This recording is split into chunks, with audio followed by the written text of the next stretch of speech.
It's 2024, and if you're like a lot of investors, including me, you're really thinking about how you want to put your money to work in 2024 and beyond. I'm Jason Hall.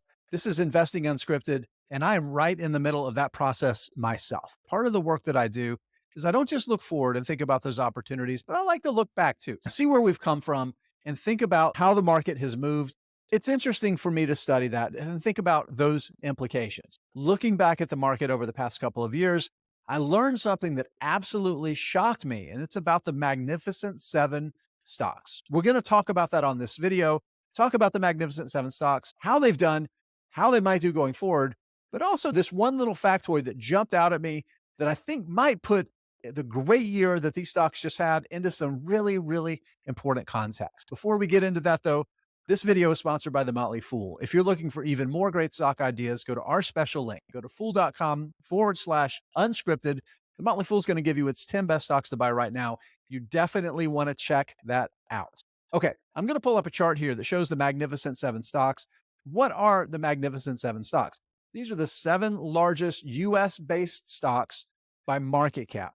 These are the rule breakers that have become the rule makers, some of the most profitable businesses in the world, and they had a banner year. If you do the averages for the stock results of all seven of these companies on average in 2023, they were up almost 112%. We're talking about doubling your money plus another 12% in returns for anybody that invested an equal amount of money in all seven of these companies last year. That's incredible. That's absolutely incredible. So, what are these companies?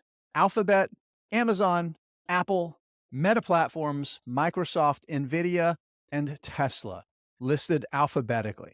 What are some key drivers for all of these companies? Artificial intelligence is a key driver essentially for every single one of these companies at some level, some more than others, some a little bit less. But AI is a big thing that's going to drive the future for these companies. You think about Microsoft trying to leverage OpenAI to help its enterprise customers improve productivity using automation and using AI. Tesla, autonomous vehicles, they continue to tout that as a massive part of its future. They want to use AI in lots of other ways as well. NVIDIA sits right at the center of this. They're developing the semiconductors and the silicon that's providing the processing power to train these large language models and move to general AI in the future. So that's just kind of scratching the surface. Now, I say all that, there's a good chance if you're a skeptical investor, you're thinking, okay, so they're all up this massive amount because of this big speculative craze of chasing AI. Yeah, that's probably fair to a certain extent. But with that said, I do want to remind investors, these are the companies that are already built to start profiting from AI, and AI is going to be a big part of their future. It's not just something they added to their prospectus or they're putting in their presentations to try to attract new investors. It's actually a part of their core business. So I think that's a really good, important thing to remember as a starting point. Okay, so we're about 4 minutes into this video, and you're probably wondering, Hall, what is this factoid, this thing that you found in your research about the Magnificent Seven stocks that you think is so important that you decided to make a video about it? Well, I've got another chart that I'm going to share on the screen that I think is going to help put some light on that. As a matter of fact, this is the surprising piece of information that I discovered that really surprised me about the Magnificent Seven stocks. So you might look at it and think, that doesn't really look that different than the chart that you just showed. The difference is this goes back to January 4th, 2022, which was essentially the S&P 500 peak before we saw the bear market in 2022. So what I've plotted out here is the Magnificent Seven stocks over that period.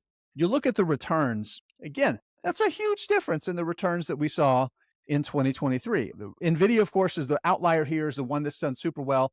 Stock up 69% since that early 2022 peak.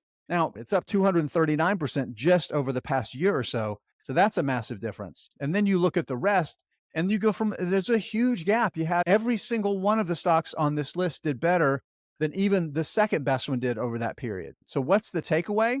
We look at this big giant year that we saw where on average they were up over 100% in 2023. Then we go back to that 2022 peak. And I think this should put things in a lot of context, because if you run the math and you average all of these stocks out over that period, on average, instead of being up 111% like they have over the past year, for basically the past 2 years, the Magnificent Seven they're up on average about 7%. Okay. That should put it into context how badly beaten down the market was as we entered into 2023. That should also be some evidence, again, not perfect evidence, that even with the huge run up that we've had with the Magnificent Seven stocks, they're maybe not all overvalued at this point, and it might not be a bad investment to invest in some of the Magnificent Seven stocks. With that said, I think this is the most important thing to remember. If you are an individual stock investor and you also own index funds, it's important to remember you already have a tremendous amount of exposure to these seven companies. They make up a massive portion of the S&P 500 index. They make up a massive portion of indexes like the Nasdaq 100.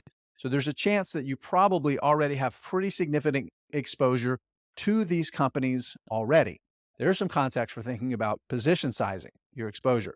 The next piece of it is if you're buying individual stocks, you think about that position sizing exposure, but you also think about opportunities over the long term. And then you need to start combing through each of these stocks and deciding which of these are priced reasonably based on their long term potential.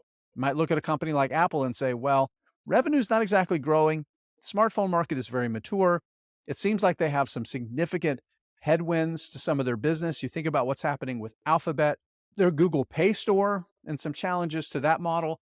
Those are things that could carry over to Apple as well with their App Store and their ability to capture revenue from apps, from third-party apps. There are some reasons to think maybe Apple, trading for basically 30 times earnings, maybe its best days maybe aren't to come. And you look at a company like Microsoft and say, well, it's also paying for a really high multiple. But then you think about how it can start deploying artificial intelligence across its suite of apps that are so deeply embedded in the enterprise. You think about its enterprise customers that are looking for ways to leverage productivity, use AI to drive down costs, better serve their customers, give their employees better tools to be more productive. And then you might think, wow, maybe Microsoft really still has a tremendous amount of room to grow, especially when you pair that along with Azure and its potential to continue growing its cloud-based business. The point for me is that you can't I think it's really risky to take a one-year result, look at 2023 without any context of other years, and then valuations of the stocks and saying, you know what, Magnificent Seven, they can't keep going higher. They can't. The average Magnificent Seven stock doubled in 2023. You'd be a maniac to buy them now. I don't know that that's necessarily the case. Maybe some of them are overvalued. Maybe some of them are more reasonable values than they may appear on the surface. And then you add just one more year of context and you can say, on average, they're only up 7.5% over a 2-year period. Maybe they do still have more room to run. Long story short, whether any of those stocks in the Magnificent Seven are right for your portfolio, you probably already own a lot more of them than you think because of those index funds that you may already own. It's up to you to make the decision about whether they fit in your portfolio. If you want to find even more stocks, please go to our special link. Go to fool.com/unscripted. Motley Fool's got another 10 stocks that are their 10 best stocks to buy right now. Check that link out next.